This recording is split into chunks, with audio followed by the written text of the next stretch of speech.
Maybe a restaurant tax was just too much.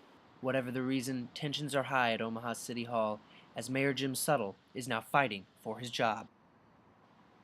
The Mayor Suttle Recall Committee has succeeded in gathering enough petition signatures to force a recall election.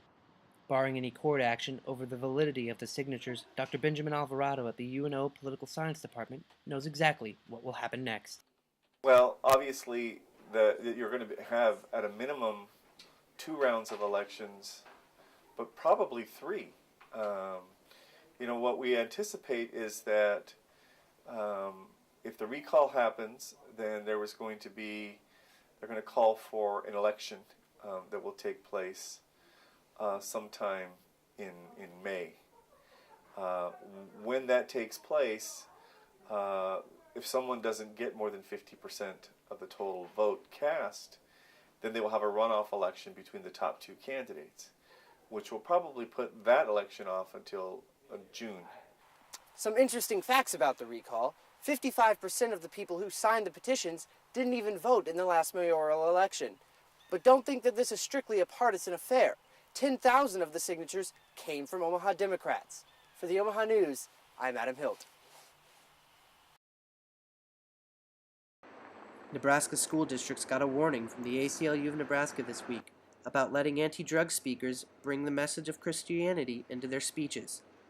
Amy Miller, the legal director of the ACLU, sees this as an egregious violation of the students' First Amendment rights. At this point, there are 2 speakers in Nebraska that we think there's no way that a school administrator could safely invite. Keith Becker from Kearney and Ron Brown from Lincoln.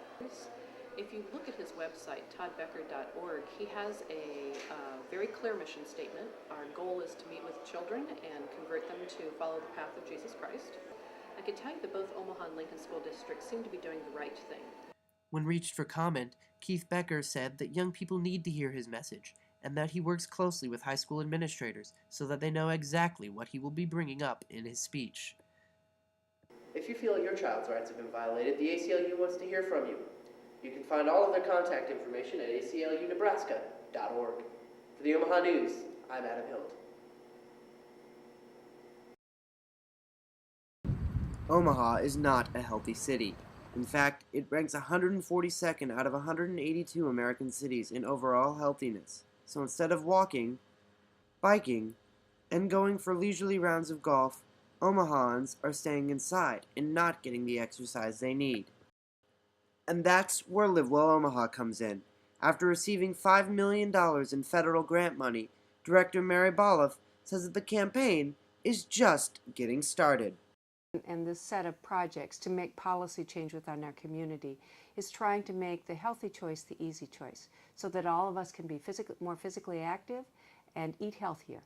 At UNO, one of the initiatives has been in place for over a year, the bike share.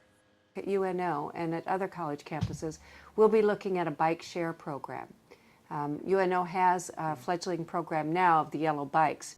With Omaha so low in the national rankings, it will be a challenge for Live Well Omaha, but one that Mary Boloff says we can overcome. Whenever we are faced with a challenge here in Omaha, we rise to that challenge, and this is just one more challenge for us. Live Well Omaha's grant will only last for the next 24 months, but the Douglas County Health Department estimates it could take much longer than that for Omaha to break into the top 10 of the nation. For the Omaha News, I'm Adam Hilt.